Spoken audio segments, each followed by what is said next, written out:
A construção da autoestima, diferente do que muitos querem que a gente acredite, não vem do dia para a noite. Na verdade, ela funciona mais ou menos como uma estrada. O início dela, logo na nossa infância, parece um caminho livre e solar. O quanto você vai ser prejudicada logo no crescimento são como rodovias mal pavimentadas. Quando chega a adolescência, sua primeira parada, são poucas que encontram conforto ali. As lombadas parecem infinitas. Com sorte e trabalho de autoconhecimento, as informações vão ficando mais claras. Você passa a confiar mais no que você acredita e, de repente, essa estrada parece fácil de trafegar. Pareceu uma grande viagem ou vocês estão comigo?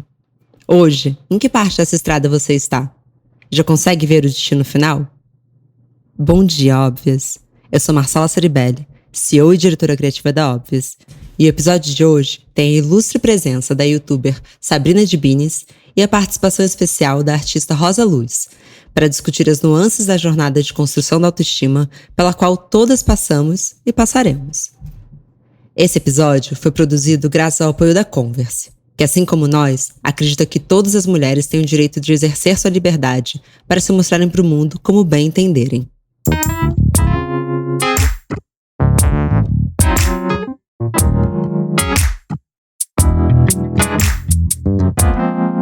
Bom dia, Óbvias!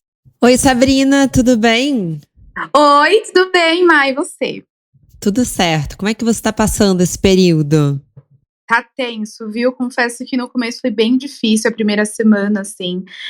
Mas por conta do emocional, acho que mexe bastante. Porque a minha rotina em si não mudou muito, porque a minha produção é feita basicamente na minha casa. Eu trabalho muito dentro de casa, né? Mas com tudo isso que vem acontecendo, fica muito difícil você trabalhar, focar como se nada tivesse acontecendo lá fora, sendo que não. Sem contar que mexe muito, reflete em todo mundo, né? Financeiramente, as empresas vão parando de mandar job, os jobs que estão acontecendo vão paralisando.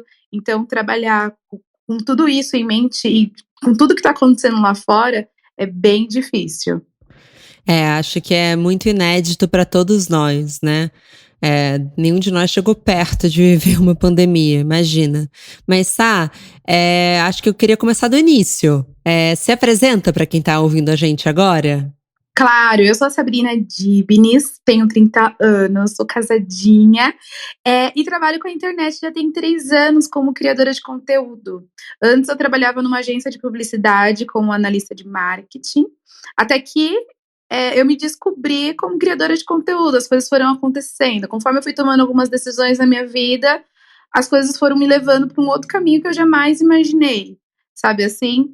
E aí hoje eu estou falando muito sobre autoestima nas minhas redes. 96% das pessoas que me acompanham são mulheres negras, são mulheres que estão na luta para se aceitar, para ter uma autoestima lá em cima, batendo no teto, como eu costumo falar para elas.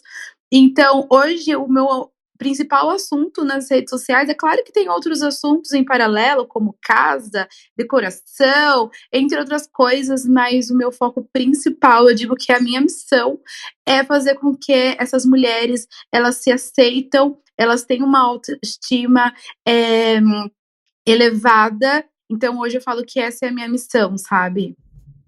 Não à toa esse é o tema do nosso papo de hoje. Tem 2 dados aqui que eu queria dar o pontapé na nossa conversa, que são os seguintes.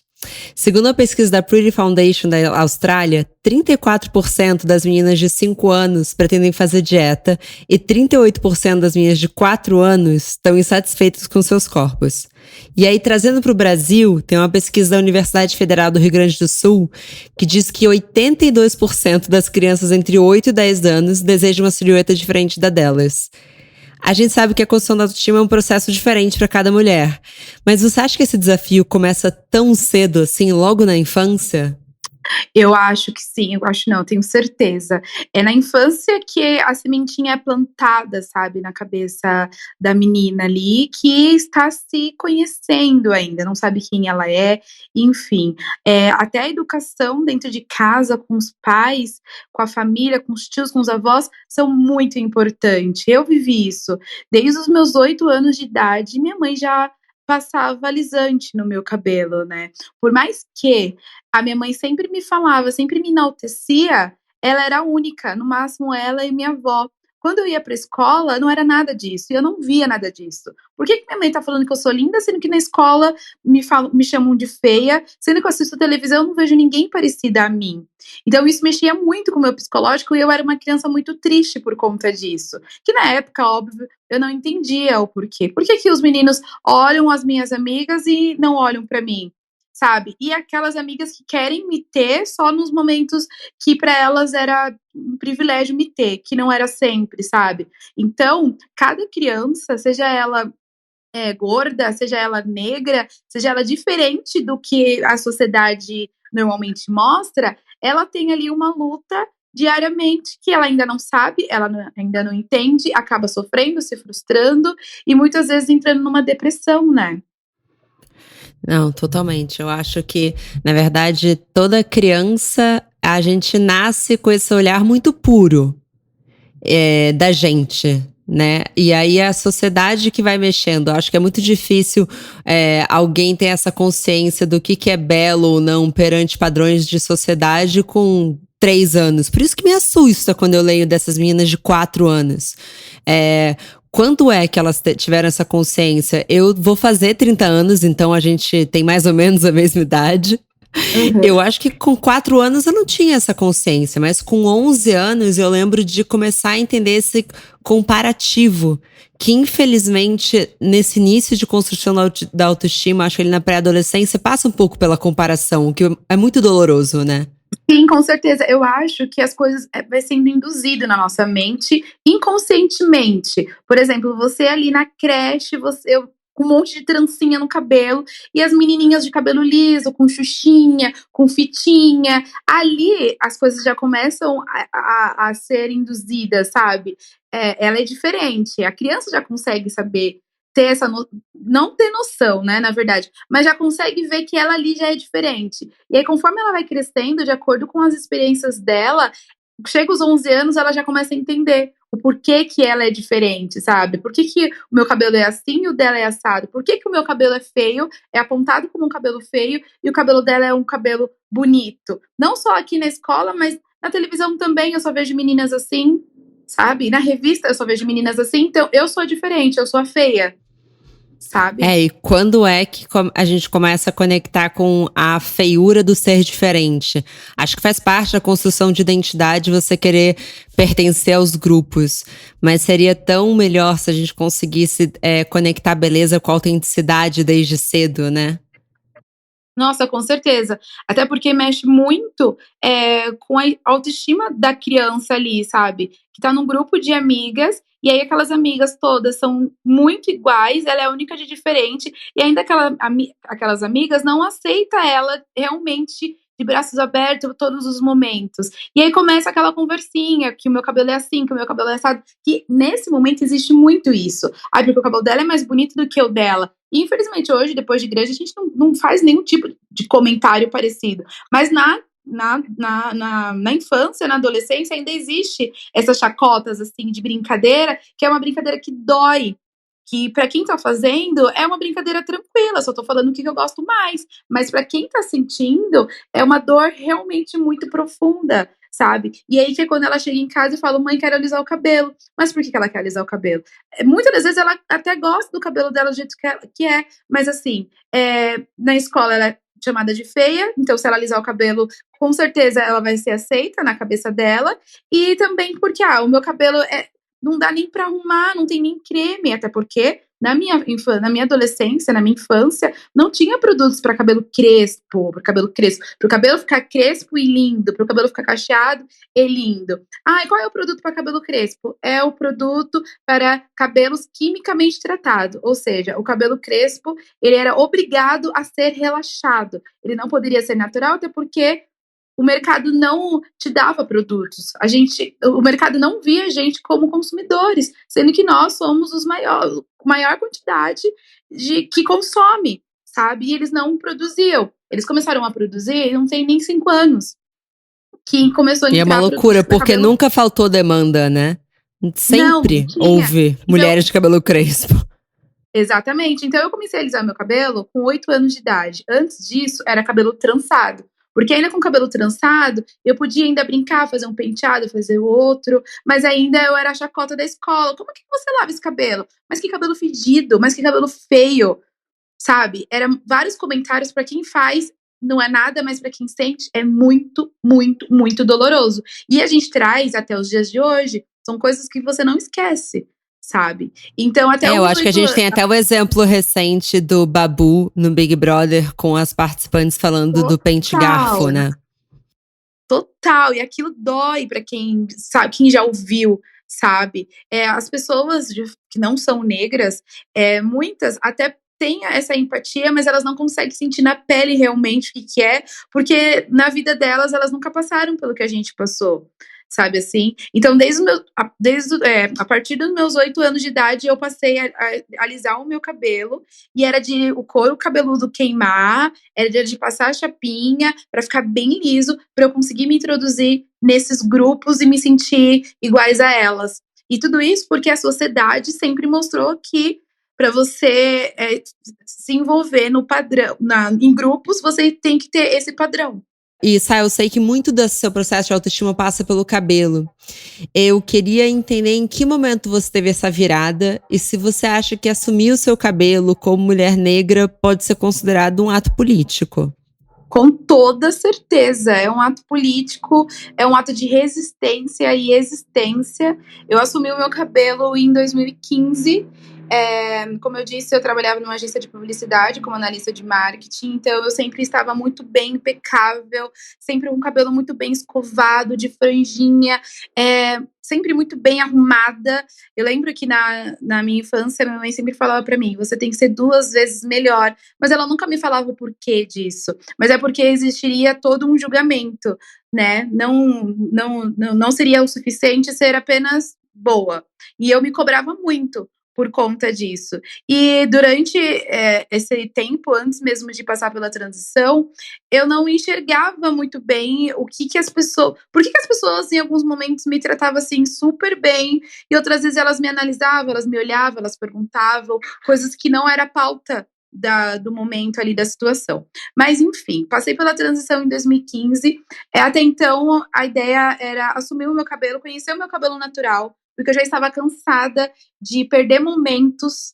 E isso é muito, muito sério, sabe? Eu perdia momentos que eu podia estar vivendo feliz para estar alisando, escovando o meu cabelo. Viajava com os amigos, todo mundo se divertindo, eu no quarto, escovando, alisando o cabelo para conseguir sair à noite com eles, com o meu cabelo impecável. Então, eu não tava me sentindo mais livre, nunca, né? Me senti exatamente eu ali. Eu era uma pessoa tímida, era uma pessoa recatada, era uma pessoa muito na minha, muito insegura.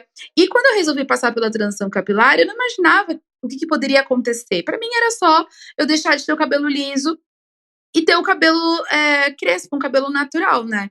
E eu lembro que quando eu comentei com algumas amigas sobre isso, elas falavam: mas Sabrina, você é tão vaidosa, como você vai ter coragem de cortar o cabelo? Mas eu acho que as pessoas ainda não tinham essa noção. E antes mesmo de passar pela transição capilar, eu estudei muito. Tinha poucas meninas passando pela transição capilar, mas elas já compartilhavam bastante coisa sobre a transição capilar. Enfim, cortei o meu cabelo bem Joãozinho, 2 dedos assim, e foi um susto. Eu, ao mesmo tempo, fiquei muito leve, parece que eu tirei um peso das minhas costas, mas ao mesmo tempo foi um susto. Tá, e agora? Como que a sociedade vai me aceitar assim? Eu tinha acabado de entrar numa empresa, né? Eu iria fazer trança novamente, a pessoa que faria minhas tranças passou mal, não conseguiu fazer. Então eu fui trabalhar com o meu cabelo muito curto. E a primeira coisa que a pessoa olha, toma aquele choque, né? Acaba sendo natural, uma vez que a pessoa tá sempre acostumada a te ver de um jeito. E as pessoas falavam, principalmente meu marido, que me apoiou demais, eu acho que é muito importante compartilhar com o seu parceiro o que é uma transição capilar, o que vai acontecer, até mesmo para ele te apoiar e abraçar a causa, sabe? E ele me apoiou muito, olha, vai de cabeça erguida, não abaixa a cabeça, não passe insegurança, sabe. Mas eu acho que dentro de mim já estava acontecendo alguma coisa tão diferente, que foi muito melhor do que eu imaginava. Eu passei é todo um processo, sabe. Transição capilar não é você cortar o cabelo, sou empoderada, não. Muito pelo contrário, ainda você se sente bem fraca, você se sente, mal, você ainda se sente triste, por mais que você sinta que: "Ufa, tirei um peso nas minhas costas". Mas durante esse processo eu comecei a entender o porquê de estar com o meu cabelo natural. O que que o meu cabelo natural me traz? O que que é você sair na rua, as pessoas te olharem e te olharem com uma cara meio torta, tipo: "Nossa, que estranha, nossa, que feia, esse cabelo, cabelo duro", e você logo imaginar o que que poderia estar passando na cabeça dessas pessoas, e esse é um momento que te fortalece, sabe. Então, durante todo esse tempo, fui me sentindo cada vez mais forte, e eu sempre falo, até mesmo para as minhas seguidoras, a importância de exercitar o pensamento positivo na sua cabeça. Não, está tudo bem, eu sou maravilhosa assim, eu sou linda assim. Nada melhor do que você se olhar no espelho e ver sua beleza natural. Você você criar o seu próprio padrão de beleza. Quem é a sociedade perto do seu amor próprio, sabe? E eu não sabia nem o que que era amor próprio. Eu comecei a saber quando eu olhava no espelho e começava a cuidar do meu próprio cabelo, sem precisar passar chapinha, sem precisar passar alisante. Aquela é a Sabrina, aquela sim é a Sabrina Dibnes, ela sim é maravilhosa. Quem era aquela Sabrina? Aquela Sabrina era a Sabrina dos outros. E a Sabrina, você, que é a quem mais importa, sabe? Então eu comecei a praticar muito isso dentro de mim. Tinha momentos de altos e baixos que é super normal, mas que você não pode deixar a peteca cair, sabe? Então, logo quando eu passei pela transição capilar, eu ainda não trabalhava na internet. Eu fui convidada por uma marca a participar de uma live para falar justamente do momento que eu estava passando, da transição capilar, que foi uma live no Facebook e tal. Só sei que quando eu cheguei em casa, tinha eu e mais duas blogueiras, e eu estava lá como consumidora. Quando eu cheguei em casa, meu Instagram estava bombando, assim, mas como assim, gente? Eu sou só uma analista de marketing, eu não sou criadora de conteúdo, eu não sou blogueira, não sou youtuber, não sou nada disso. Mas aí a galera queria muito saber de mim, porque eu acho que o que eu falei tocou tanto o coração das meninas que elas, não, ela tem que falar mais sobre. Então eu abri Eu o acho Instagram. que isso passa um pouco sobre o que a gente falou sobre a comparação, né? Porque você se sente diferente, então a sua autoestima vai ficando baixa, porque a autenticidade não é visto como um atributo bom. Mas quando surge uma outra pessoa com uma referência, alguém que você se sente próxima, que você se vê nela, parece que é como se fosse um bote salva-vida da sua autoestima, né? Acho que não é à Não, toa que total, elas foram total. pedindo isso pra você. Com certeza, tanto é que quando eu resolvi passar pela transição, eram pouquíssimas meninas.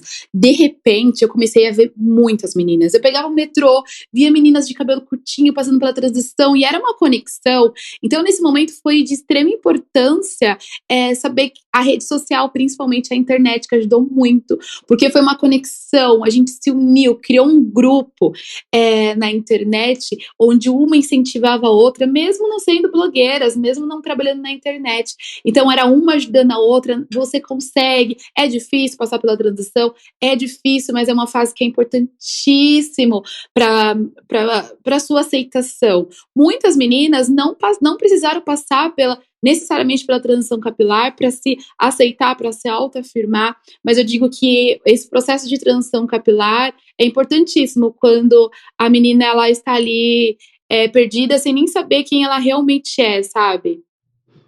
A gente tem também como participante nesse episódio a Rosa Luz, que é uma mulher trans, ativista e artista que também dividiu um pouco sobre a jornada de autoestima dela. Vamos escutar ela? Maravilhosa.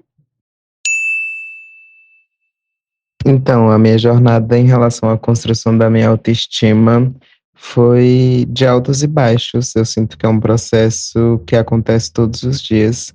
Eu acho que é importante a gente pensar a nossa autoestima todos os dias, para que a gente possa ir encontrando o equilíbrio à medida que a gente vai se transmutando, né, na nossa existência. Eu acho que existe muito uma pressão estética da sociedade para que mulheres trans encontrem a passabilidade cis, que é um termo que a gente usa bastante quando uma pessoa trans parece uma pessoa cisgênera. Então, é frequente algumas pessoas trans ouvirem coisas como: você é trans? Ah, nem parece. porque às vezes você foge do estereótipo do que significa ser uma pessoa trans ou uma travesti no imaginário popular, assim, que em geral é carregado de vários estereótipos. E esse é só mais um exemplo. Eu acho que existem outros tipos de pressão estética que acontece. Por exemplo, você é mulher, então você deveria se comportar de tal maneira. Por exemplo, mulher não cruza as pernas, é algo que eu já ouvi, sabe? E são questões que eu comecei a desconstruir, sabe? Porque, sim, existem mulheres que cruzam as pernas, mas tem mulheres que não cruzam as pernas. É tudo muito subjetivo, né? O que é ser mulher, né? Essa é a grande questão. E, enfim, eu acho que a pressão estética também vem da maquiagem. Eu sinto que a maquiagem é um lugar que, ao mesmo tempo que empodera, também pode aprisionar. Porque em alguns momentos da minha transição, por exemplo, eu só conseguia sair com um batom. E isso, em algum momento, o batom representava esse símbolo, né, de conforto na sociedade, também de autoafirmação e de empoderamento. Mas chega um momento que a gente precisa encontrar também o equilíbrio, né? Para que essa pressão estética não nos afogue. Nossa, muito bonito esse questionamento dela sobre, afinal, o que que é ser mulher, né? Porque a gente acaba entrando, claro, a gente traz um pouco das nossas vivências, e é tão importante a gente ouvir outras vivências de autoestima. Sim, total. E olha como as coisas se cruzam, né? Quando ela fala de pressão estética. Me faz lembrar muito de algumas experiências, assim, que eu vivo até hoje. Das pessoas falarem, ai, você é morena. E aí eu, super delicada, falo, olha, eu sou negra. Só uma correção. Ah, mas você não parece negra. Seu nariz é fino. Você não tem aqueles lábios carnudos. Ai, mas você é tão linda, sabe? Então, essa questão de pressão estética, de que você não é isso, você é aquilo, mexe muito e com o tempo a gente vai reconstruindo e vai corrigindo e vai falando. É uma luta, assim, diária, sabe? É como se já não bastasse existir um padrão de beleza, mas ainda tem diferentes caixinhas que a gente é obrigada a se encaixar, né? Então Sim. tem a caixinha da mulher trans, a caixinha da mulher negra, e além de tudo, um ideal de beleza que vem da publicidade, dos filmes, enfim, que é o mais inalcançável de todas. Quer dizer, em algum momento a mulher tem paz? Não. Eu acho que a mulher, ela já acorda lutando por algo, sabe? Que a mulher tem que ser forte, a mulher tem que ser firme, a mulher tem que ser guerreira, todo dia, toda hora. No dia que ela tá cansada, ela é reclamona, ela não é tudo aquilo que as pessoas pensam, né? Tem um dado super, enfim, doloroso, mas real aqui, de que uma pesquisa feita pelo Instituto Sofia Mendes, cerca de 37% das mulheres brasileiras estão insatisfeitas com o cabelo. E eu fico pensando que isso passa muito também pela idealização de um cabelo, né? Porque cabelo é sempre bonito, na minha visão. Não existe cabelo feio, né? Cabelo é algo belo. Como que você vê isso, Sá? Sim, total. Eu acho que cada um tem o seu cabelo. Por exemplo, no cabelo crespo, tem o cabelo 4A, o 4B, o 4C. O 4A é um pouco mais aberto, o 4B é mais um zigue-zague, e o 4C é mais fechado, né? E quando a seguidora vem falar comigo, olha, estou passando pela transição capilar, quero que o meu cabelo fique exatamente igual ao seu. E aí é toda uma desconstrução que eu tento conversar com ela para isso acontecer, para essa desconstrução acontecer na cabeça dela de que o cabelo dela vai ser lindo igual a ela, que o cabelo dela é um cabelo único e que não pode existir essa comparação, sabe? Cada cabelo é um cabelo, cada beleza é uma beleza. E aí, com o tempo, a gente vai desconstruindo essa coisa de que o meu cabelo tem que ser um cabelo perfeito, até porque o cabelo das meninas da televisão é um cabelo de babyliss. Você não vê um cabelo 100% natural ali, que fez maquiagem, passou um creme. Não é, então eu falo a realidade para elas. Vocês acham mesmo que aquele cabelo é um cabelo natural? Ok, é um cabelo cacheado, é um cabelo crespo, mas você não acha que tem ali alguma técnica diferente? Então, eu falo muito para elas seguir como inspiração as blogueiras ali no YouTube que estão mostrando a realidade de como elas cuidam do cabelo. De preferência, começa a seguir as meninas que têm um cabelo mais parecido com o seu, que não seja igual, porque isso não vai acontecer. Esquece que você vai encontrar uma menina com cabelo exatamente igual. Você vai encontrar meninas que têm um cabelo similar, parecido, e que o creme que ela usa vai dar certo no seu cabelo também, provavelmente, sabe? Então eu tento ser cada vez mais aberta, mostrar cada vez mais a realidade, para elas não se frustrarem. Muitas começam a passar pela transição capilar achando que vai ter um cabelo cacheado, da televisão e tal, e que não, ali na transição capilar você já tem que entender que, independente de como for o seu cabelo, você vai amar o seu cabelo, porque é o seu cabelo natural, é você, é a sua beleza, sabe? Eu concordo. E quando você fala sobre aceitar essa imperfeição, estudando por esse episódio, eu entrei numa diferenciação entre autoaceitação e autoamor que eu achei muito interessante. Porque essas palavras, de um tempo pra cá, elas ficaram muito conhecidas nossas, né? Então, autoestima, autoaceitação, autoamor. E eu acho que elas acabaram ficando com o mesmo significado. Mas tem uma diferença crucial entre elas. Autoaceitação, ela envolve esse caminho longo, esse olhar muito honesto sobre você e de uma maneira não julgadora. Então é você olhar para você e se relacionar com a sua imagem, com quem você é, aceitando e abraçando os defeitos. Eu acho que essa é uma jornada muito bonita também. Porque, especialmente numa sociedade que o tempo todo fica mostrando pra gente que tem soluções para os nossos defeitos, né? Especialmente para nós mulheres. Parece que tem produto para tudo.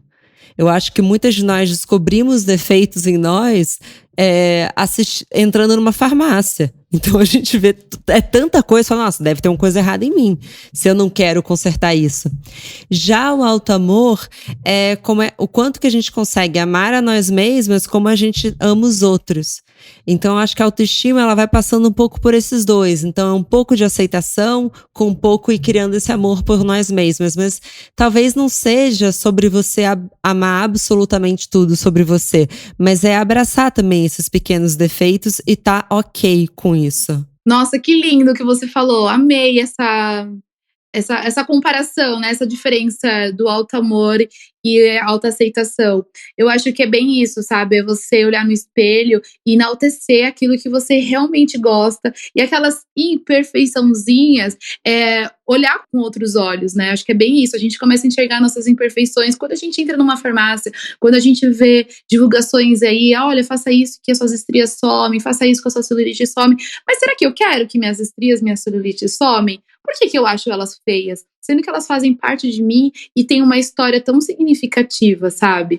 E aí, com isso, a partir do momento que você se aceita do jeito que você é, você tem esse auto-amor de se olhar no espelho e de se enaltecer, se achar linda, sem comparações, eu acho que você começa a se cuidar, aí é onde entra o autocuidado, sabe? De você se cuidar, de você cuidar da sua pele, cuidar do seu cabelo, e se dar esse carinho, sabe? Esse amor. E engraçado que você falou de estria, e eu tenho uma jornada forte com estria, porque eu tenho desde novinha, e a minha mãe sempre falou pra mim que era a herança ruim que ela tinha deixado pra mim, porque é como se fosse genético mesmo, eu tenho muita estria. E agora, também nessa jornada longa, já chegando nos meus trintões aí, eu fui num dermatologista e, enfim, tem que examinar todas as pintas. Aí quando chegou nas estrias, ele falou, você gostaria de fazer algum tratamento? Eu falei, não. Aí eu pensei, nossa, que loucura, porque eu já aceitei que faz parte de mim. Eu, inclusive, tatuei até um coraçãozinho, assim, porque eu ressignifiquei isso pra mim. Eu entendi que as estrias que minha mãe me falava que era uma herança ruim, eu comecei a ler como apenas uma herança. Então, eu ressignifiquei como, eu tenho algo muito da minha mãe em mim. É como se a gente estivesse conectada por isso. E se é feio, se é bonito, eu parei de me importar. Até porque é uma coisa muito sua, né? Como a sua mãe disse, você conseguiu ressignificar como é uma herança. Então pode ser uma herança boa. Nossa, vou olhar minhas estrias, vou lembrar da minha mãe, sabe? Uma coisa que ela me deixou. E você me fez lembrar até por conta dos meus seios. Eu passei a aceitar os meus seios pequenos na mesma época da minha transição capilar. Então, lembre que na minha adolescência eu ia pra escola, eu colocava 2 sutiãs, colocava algodão, colocava papel, pra eu me achar mais bonita, porque, ai, as meninas têm peito, eu também tenho que ter peito. Então, por muito tempo, já aconteceu isso de eu ficar com o menino, não deixava nem o menino encostar, pra ele não perceber que eu estava com vários sutiãs, com um monte de coisa, assim, nos meus peitos. E na minha transição capilar, eu passei a aceitar os meus seios. E é muito doido isso, porque quando eu comecei a compartilhar isso na internet, eu comecei a ver que várias meninas estavam passando ou querendo passar por esse processo de aceitar os peitos, sabe? Não, eu gosto do meu peito assim, e hoje eu falo que eu realmente gosto, então hoje eu não gosto de sutiã, muito menos de sutiã com bojo. Hoje eu gosto de decote, tudo que eu não fazia antes, eu passei a fazer a partir do momento que eu comecei a me aceitar e me amar do jeito que eu sou, sabe? Você acha que isso passa por uma questão de autoconhecimento? Porque eu acho Total. que a gente era imatura, claro, mas a gente não se conhecia também, né? A gente tem pouca intimidade com o nosso corpo quando a gente tá crescendo. Até porque, né, nessa fase de crescimento, era difícil alguém falar, nossos pais, se toque, se conheça. A gente não podia muito, né, se tocar e se conhecer de fato. Era uma coisa meio que Imagina! zona proibida, tipo, zona proibida. Então a gente não era de se olhar no espelho ao ponto de realmente avaliar cada parte do nosso corpo, né?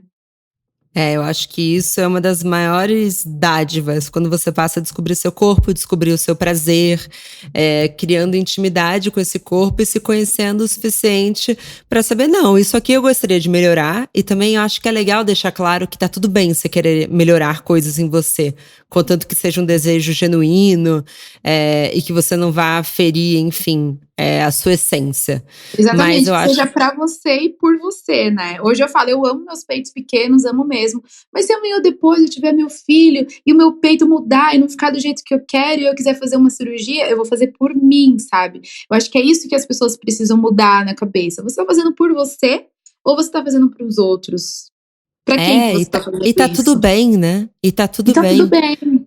Mas tem tantos casos, já conversei com tantas amigas e conhecidas que contam que, por exemplo, achavam que colocar silicone ia resolver a vida delas, porque era isso que elas odiavam no corpo delas.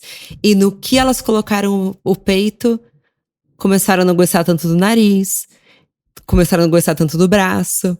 Porque, na verdade, o que a gente tem que resolver é um olhar sobre nós. Não é, dificilmente vai ser só um silicone que vai resolver.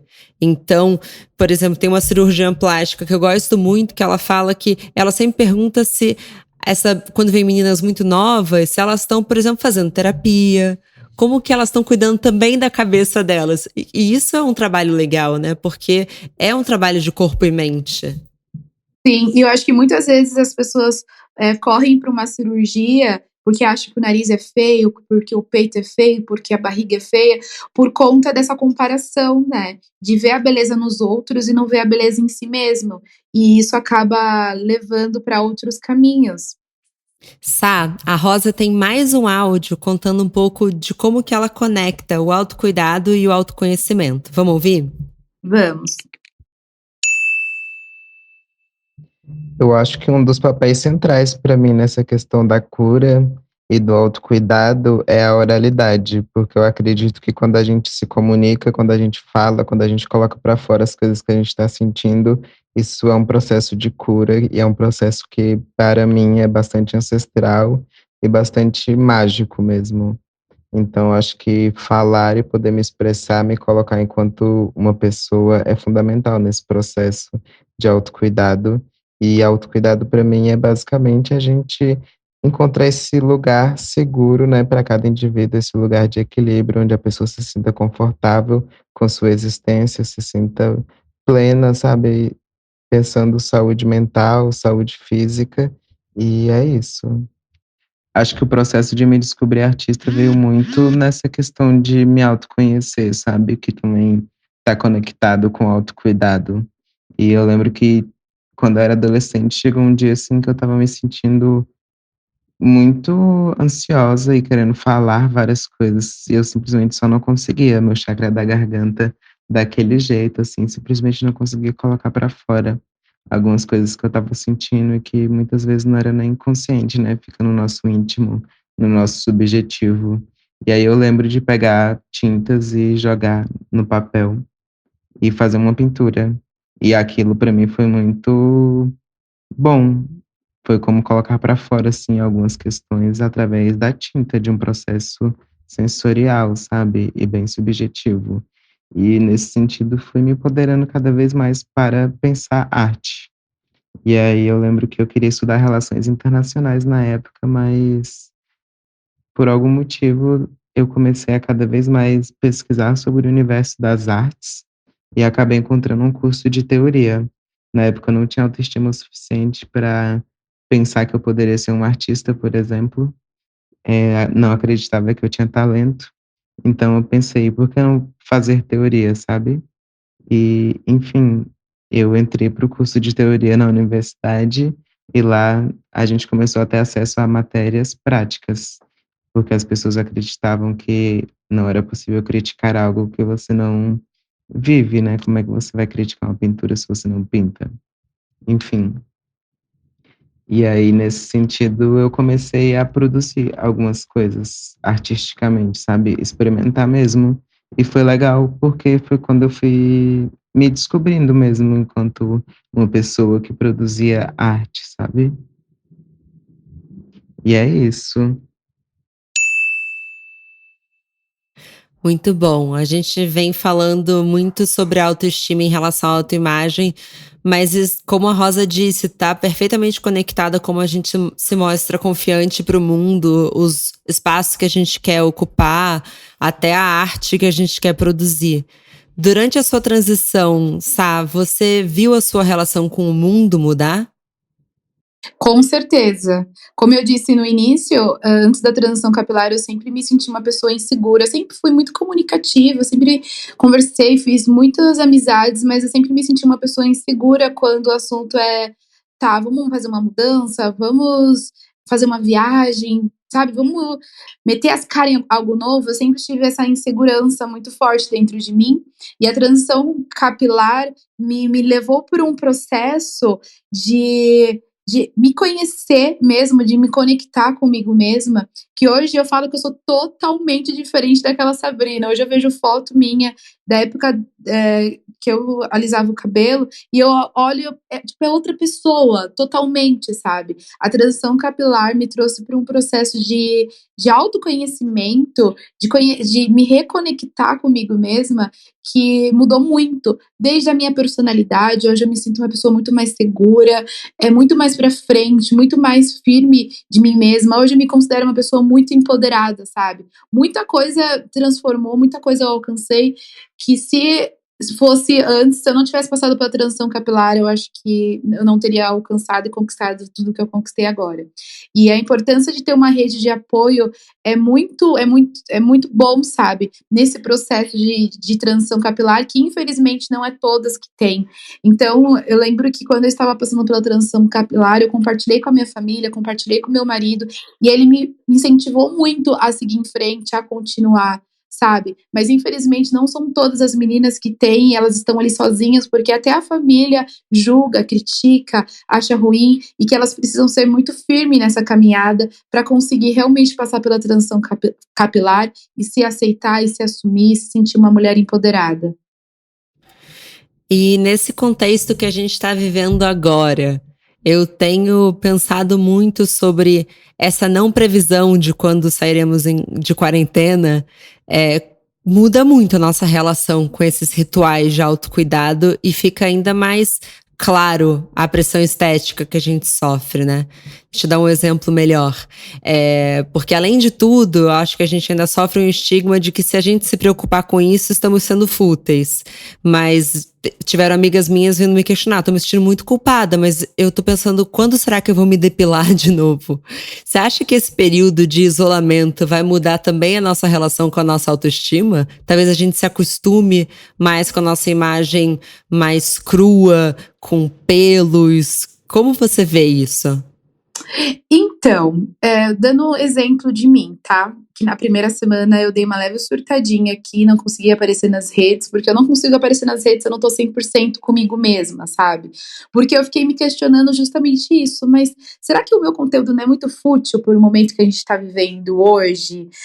Eu fiquei muito conectada à televisão, muitas das informações, tudo que tava acontecendo, então eu criei um bloqueio muito grande de não querer me cuidar mesmo, assim, sabe? E essa semana eu já comecei diferente, até porque eu sei que tem pessoas me seguindo que precisa de mim, que eu fale algo positivo, mas antes de falar alguma coisa, eu preciso estar bem comigo mesma. E aí eu comecei a entender que sim, estamos vivendo por esse momento, tem muitas pessoas infectadas, tem muitas pessoas morrendo, muita coisa ruim acontecendo, mas não dá pra gente viver disso 24 horas, sabe? Eu acho que a gente tem que se apegar à nossa fé, a pensamento positivo, falar coisas boas e viver. Quantas pessoas estão passando por aí, mãe solo, que tem que sair para trabalhar, enfrentar esse problema e não tem quem deixar seus filhos, sabe? Mas mesmo perante a tudo isso que tá acontecendo, a gente tem que passar uma mensagem boa, mesmo você não sendo influenciadora, você tem que passar uma mensagem boa para aquelas pessoas que estão em sua volta. Então, se minha missão é isso, eu vou fazer isso. Eu falo algumas vezes, falo a importância de ficar em casa, de lavar as mãos, mas ao mesmo tempo, tá aí na quarentena, tá em casa de boa, vamos fazer alguma coisa para movimentar essa cabeça? Vamos cuidar desse emocional? Que tal cuidar do seu cabelo hoje? Olha, hoje eu resolvi cuidar e estou usando um creme tal, sabe? Para não deixar a peteca cair, porque se eu fico mal e compartilhar coisas ruins, outras pessoas vão ficar mal também e daqui a pouco tá todo mundo desesperado dentro de casa. Então, é um exercício que a gente precisa fazer constantemente. Tem dia que eu tô bem, tem dia que eu não tô bem, que eu fico preocupada com N coisas que estão acontecendo lá fora, mas ao mesmo tempo eu não posso deixar a peteca cair, né? É tudo muito novo, então a gente tem que ir se adaptando com tudo que tá acontecendo e ajudando outras pessoas. Na minha família tem 2 pessoas que estão na ponta ali, em frente, trabalhando em hospital, correndo grandes riscos, e a gente precisa estar bem para eles estarem bem e trabalhar, sabe? Porque se a gente fica mal em casa, consequentemente a nossa família acaba não ficando mal também, as pessoas em nossa volta também não. Então é um processo, né? Eu acho que tem um equilíbrio entre o que você tá falando, que de fato, assim, é muita dor lá fora, e não deixar com que isso vire uma dor interna a ponto da gente esquecer da importância de nos tratarmos bem. E se tratar bem, às vezes é de fato fazer esses rituais de autocuidado. Então, manter esses rituais que te fazem feliz, mas um equilíbrio também entre talvez ser uma oportunidade para se observar. Então, por exemplo, será que você vai sofrer mesmo porque não pode fazer a unha? O seu namorado tá sofrendo porque ele não pode fazer a unha? Qual que é essa lista, esse checklist de coisas que a sociedade implementou pra gente, que a gente tem que fazer como mulher, que agora a gente não vai conseguir, a não ser que você faça em você mesma, claro, mas talvez se observar do tanto que a nossa energia vai pra coisas que são para os outros, porque agora mais do que nunca a gente tá vivendo pra gente, né? Total. Tirando quem, claro, fica fazendo stories o dia inteiro, claro que são pessoas que estão mais expostas, mas acho que de uma forma geral nunca a nossa imagem foi tão pra nós mesmas. Acho que a gente vai chegar num lugar de o que verdadeiramente importa. Será que eu preciso mesmo ver, eu vou repetir o exemplo, mas ver a minha unha feita? Ah, não, eu adoro ver a minha sobrancelha feita, sei lá, pensando assim. Acho que a gente tá tendo uma oportunidade de ressignificar essa nossa relação com o que é verdadeiramente um ritual de autocuidado que traz felicidade ou o que são coisas que a gente tá cumprindo como pressão estética da sociedade. Sá, a gente tá se encaminhando pro nosso final, então já começo te agradecendo por esse papo delicioso. Muito prazer em te conhecer agora, quase que pessoalmente, na medida do possível. Você me viu levemente bagunçada. Estava linda igual. Mas eu queria que você falasse, baseado na sua trajetória, o que você diria para as meninas e mulheres que estão ouvindo a gente, estão, por exemplo, em dúvidas se fazem uma transição capilar, estão sentindo que a autoestima dela estão prejudicadas. O que você diria para elas? Mai, eu que gostaria de agradecer, foi um bate-papo delicioso, que me acrescentou, assim, demais. E o que eu gostaria de falar, assim, se você está na dúvida, eu acho que é o momento de você conversar com você mesma e ver a importância, se realmente é necessário fazer transição capilar. Como eu disse, você não necessariamente precisa passar pela transição capilar para se aceitar, se sentir mais empoderada, para você se sentir o amor próprio, sabe? Mas se você tem essa vontade de passar pela transição, saiba que no começo vai ser difícil. Eu sempre fui muito transparente, assim, mas vai ser importante para sua liberdade. Passar pela transição é você resistir e existir, sabe? E o amor próprio nesse momento é o que mais vale, é você fazer por você e para você. Acho que é o mais importante de tudo.